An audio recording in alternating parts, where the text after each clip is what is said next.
Transmitting from the Mojave Wilderness in Joshua Tree, California, now is the time for Desert Oracle Radio, the voice of the desert. Night has fallen on the desert out here in the American desert, in the American night, where we are under quarantine. Voluntary, of course. Just for these past couple of decades now. All a volunteer effort.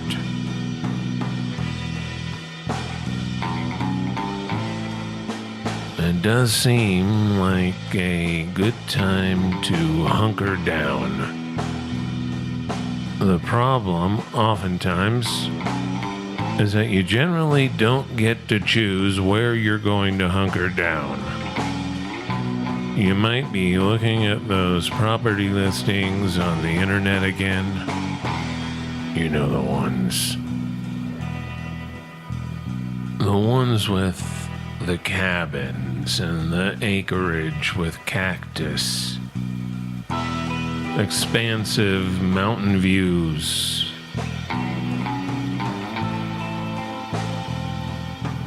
Also a pretty good view of that neighbor a couple of parcels over.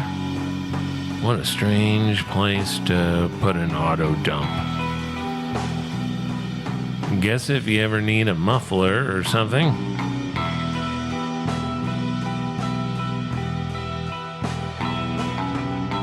If you get to him before his 300-pound pit bulls get to you. Boy, what's he got? 7 of those things? Yeah, expect to see him at night pulling some chariot with the devil in it.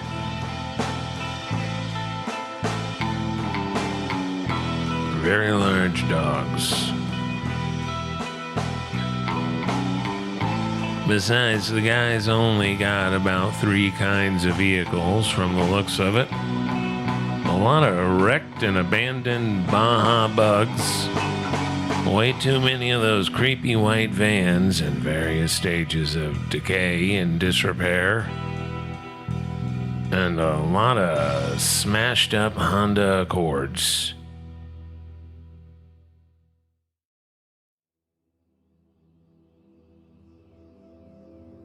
But if you look the other way,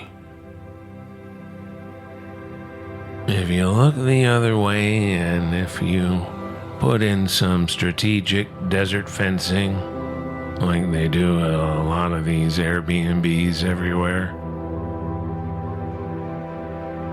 what they do is they tack up a bunch of that wavy sheet metal, and then they've got a nice fence like people used to do up here a lot in about 2005. That's not modern anymore. It wasn't really modern to start with. Anyway, there you are in your apartment complex in the big city somewhere, just having some herbal tea or whatever. And looking at these property listings out in the desert.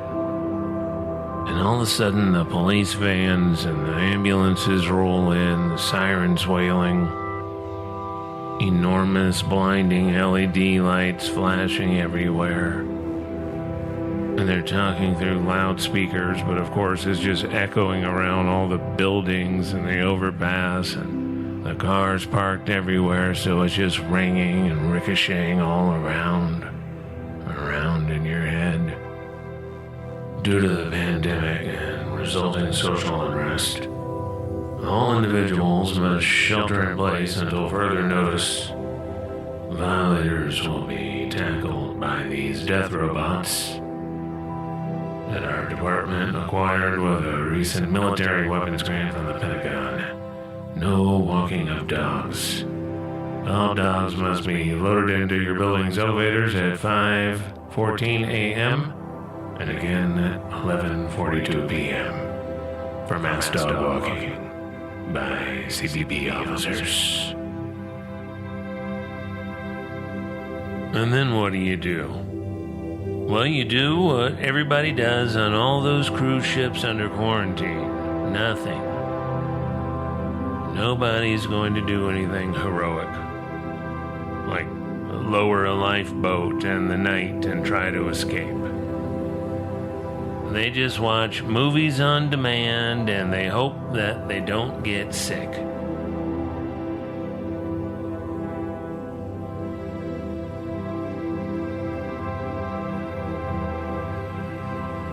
This is why I don't want to go to the Mars colonies. I don't want to ride those big dumb spaceships to the colonies with all those people packed in. A couple of months up there in that tube, just zooming through space. And somebody gets sick, somebody gets the croup, then what? All it takes is hearing somebody clear their throat and your skin crawls. There's been somebody clearing their throat a bit too much. 3 bunks over. Not far enough away for comfort.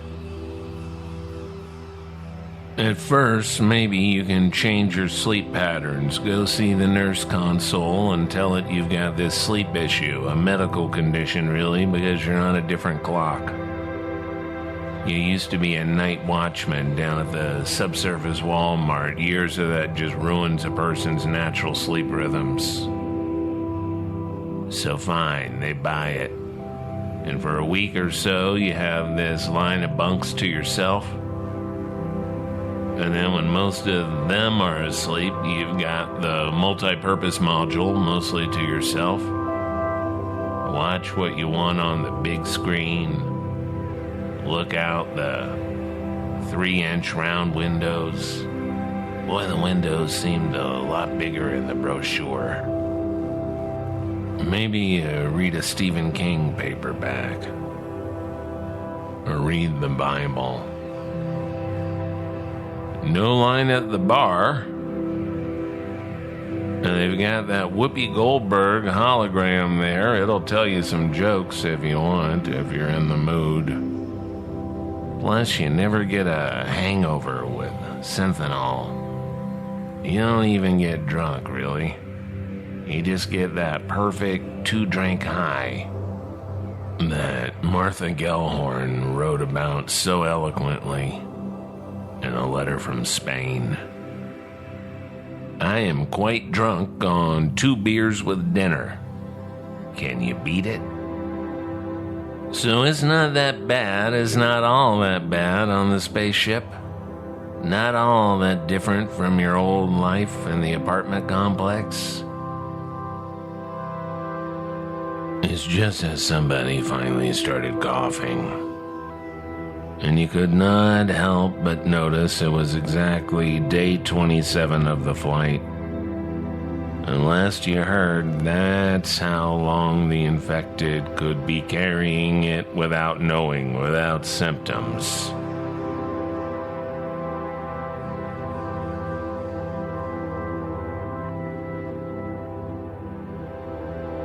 They could have had a blood test on liftoff morning and still could have picked it up before they went in the clean room, before you suited up. And that's really one of the uneasy things to think about on this long flight, on this 27th day. You get tested before you get on the rocket, and you get tested before you get off the rocket. Because one thing they're sure about is it can't hide for 3 months. 27 days is the known maximum, although of course it was 14 days before that.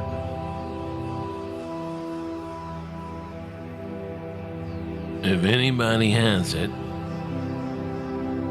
anybody on the whole ship, well, that's one of those things you knew when you got on. Nobody gets off. To prevent any possible infection of the colonies of the planetary surface, the ship will burn itself up in the atmosphere. There aren't any pilots. It's a program. It's a one-way trip either way. It's just that in one version, it tries to land.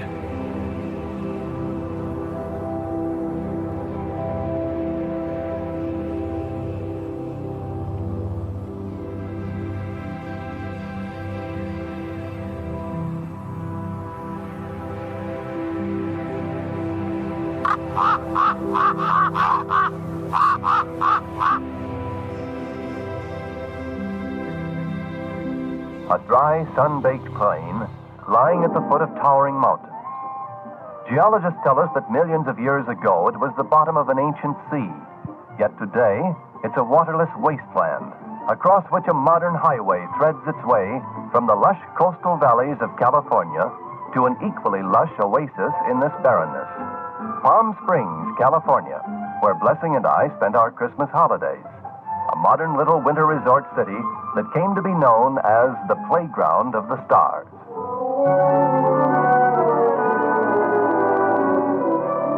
Several trailer parks have been built recently, one owned by Bing Crosby, and luxurious homes on wheels are a common sight in Palm Springs today.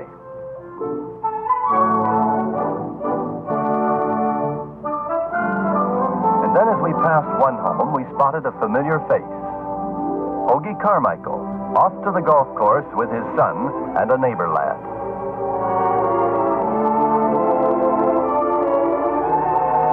Nearly every denomination and faith has its church, although the permanent population of Palm Springs is only about 10,000. And a modern school system serves 2,500 children, from kindergarten through high school. And the newly built baseball park is used by a major team for spring training.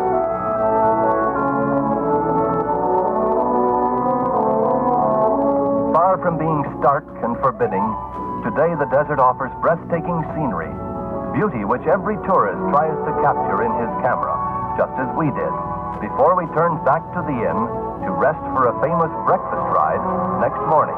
Swimming pools are everywhere. Probably one out of every 3 homes has its own private pool, and the tiled patio beside the pool becomes the family living room. When you look down on the village from the air, the shining blue pools seem to be everywhere, and well they should. There are almost 1,000 of them here, both private and public. More pools for the number of residents than anywhere else in the world. And all of the scenery in Palm Springs is not like Gummo, one of the famous 4 Marx brothers.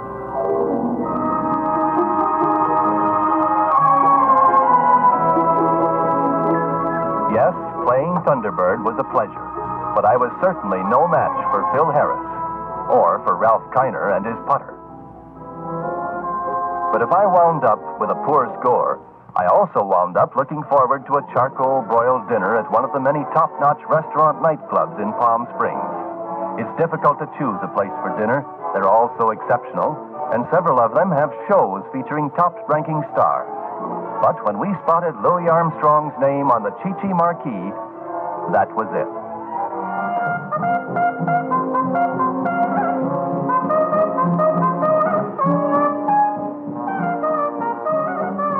Old Satchmo has become a living legend. A poor lad from the other side of the tracks in New Orleans, Louis Armstrong is the most respected performer in the jazz world today. Every member of his troupe is a top artist, like Thelma Middleton, his song stylist. Yes, Louis Armstrong and his company are star performers. Yet here they were in this tiny desert oasis.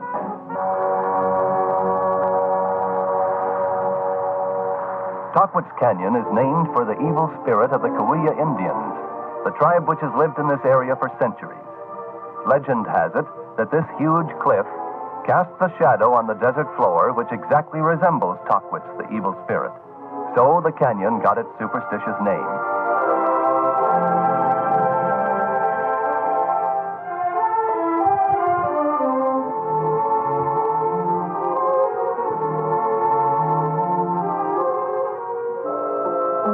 Though the canyon is wild and rocky and rugged, it is truly beautiful. with a clear mountain stream cascading through the rock. So changing to warmer clothes, we drove up the mountain for an afternoon in a winter fairyland, just a short distance from the desert as the crow flies, and an hour's drive by car. That is, if you've driven to it from the sunny warmth of the desert and can leave it behind when you wish.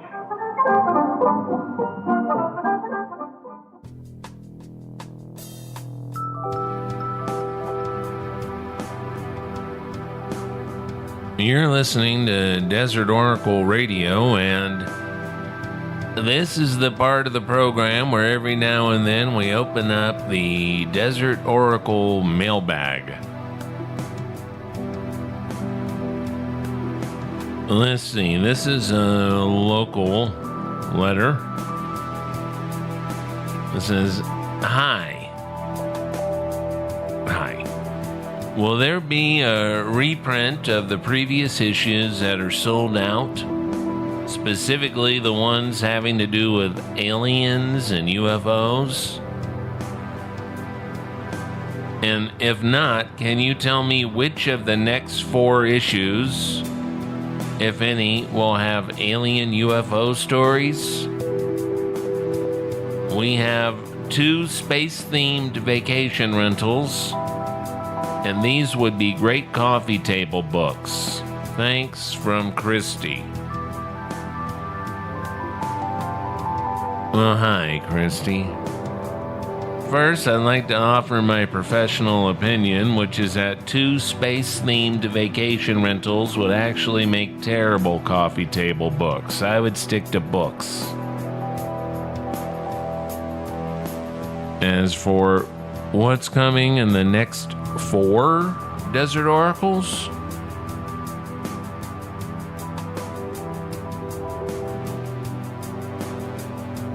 Look, this might be Desert Oracle, but we cannot see that far into the future.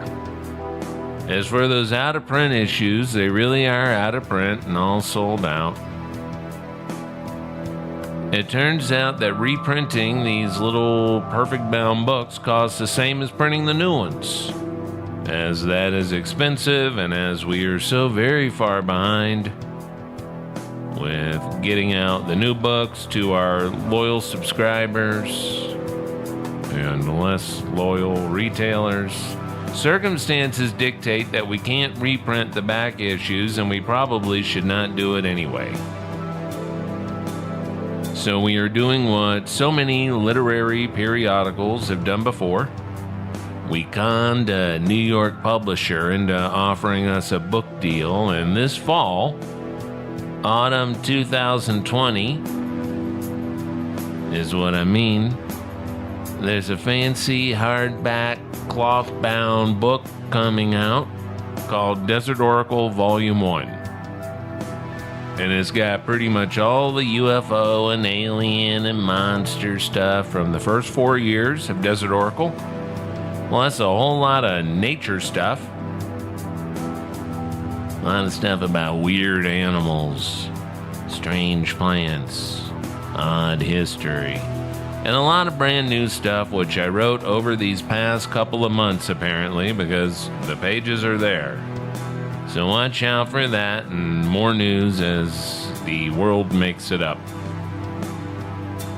P.S.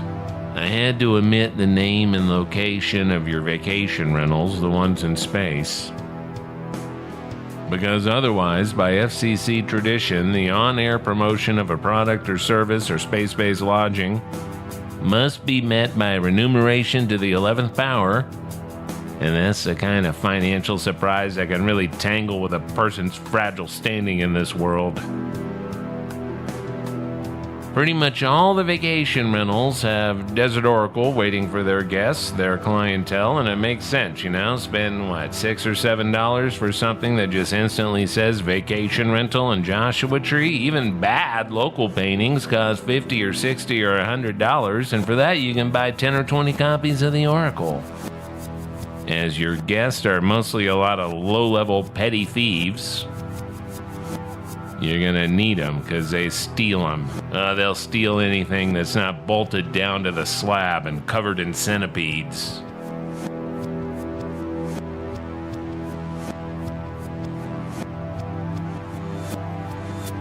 So some people will just write the name of their vacation rental all over the covers with a Sharpie until you can't even tell what it is, you know?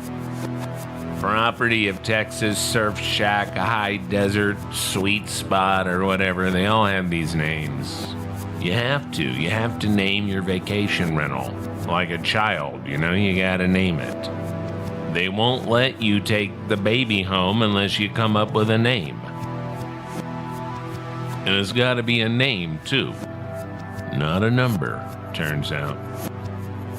Later, my second cousin takes me aside at a barbecue and says, it can be a number if you spell it out. Now, some people, or at least this one character I know in Morongo, some people will drill out the top left corner of the book through the binding and through the binding glue and both covers and all the pages. And then there's a kind of rivet that you can put in there. It's like Tandy Leathercraft or something, you know? Something like shoe repair tools. There's an awl. You want to have a good enough toolkit to accomplish this kind of work. Now, I keep a number of things around. It doesn't cost much, and it saves you a lot of hassle if you need something, especially if you're under quarantine. Twine, picture hangers, various connectors, leftover hardware from putting together things, a bugzooka. You seen a bugzooka? Apparently, they're not made anymore. So maybe 6 or 7 years ago, when I was ordering some extra parts for the bugzooka, the website said they were shutting down production. So I found this online retailer in the Midwest that had some in stock, and I bought 3 entire new bugzookas plus a lot of spare parts. This was many years ago. People move out to the desert these days and they say, good Lord, what do you do about all these scorpions and other weird things? These godforsaken sun spiders, whatever that is. And I don't know what to tell them now. But the bugzooka is about a yard long, maybe a meter, and it's got a suction thing at one end, like this bellows, and then the telescoping air tubes, and those end in this clear plastic receptacle. It's a receptacle for the insects, for the spiders, for all of them. And it's got a one-way trap door that opens with the suction and a screen cap to keep the bug in the receptacle. And then you can take it outside across the street to the neighbor's property and let it out over there. Bad thing with the centipedes is sometimes half of them gets caught in the trap door, and then it's like some transporter accident on Star Trek. And the loose half somehow gets back under the rug. Jesus, now what are you gonna do? Just move out. Make it a vacation rental. So once you've made it a vacation rental and you've got your desert oracles to give it an inexpensive, authentic touch, authentic yet design savvy, as we like to say at the office, you can put a rivet and a 1/4-inch plastic sheathed cable through it, and then clamp that down once you've closed the loop. And then you can attach that to whatever anchor in the coffee table or on the magazine rack or the bathroom wall. It only takes a couple of hours, and then that issue is not going anywhere.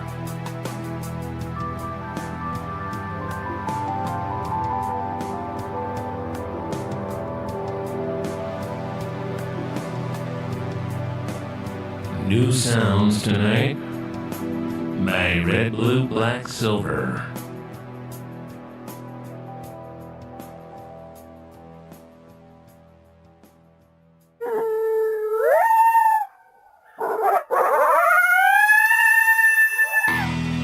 of the old desert mystics who just walked away and somehow made their journey from Rome or Alexandria or Antioch to the wild desert wastes beyond the Nile.